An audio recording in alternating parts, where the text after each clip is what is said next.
Hi, how's it going? Hallo, wie geht's? Today, we're going to travel from Berlin to Prague, and we're going to go by train.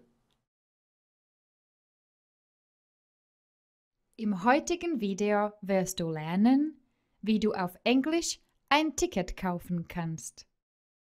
How to buy a train ticket.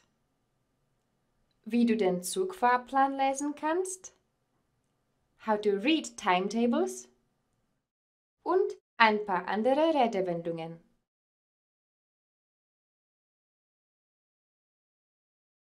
Hast du schon mal auf Englisch versucht, ein Ticket zu kaufen? Have you ever tried to buy a ticket using your English? It's quite easy. Let's start. This is Patrick. He's at the main station.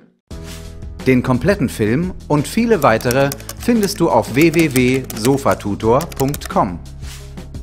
Über 7000 Lernvideos erklären dir, was du für gute Noten wissen musst. Tests überprüfen dein Wissen nach jedem Video. Echte Lehrer helfen dir im täglichen Live-Chat sofort bei deinem Problem.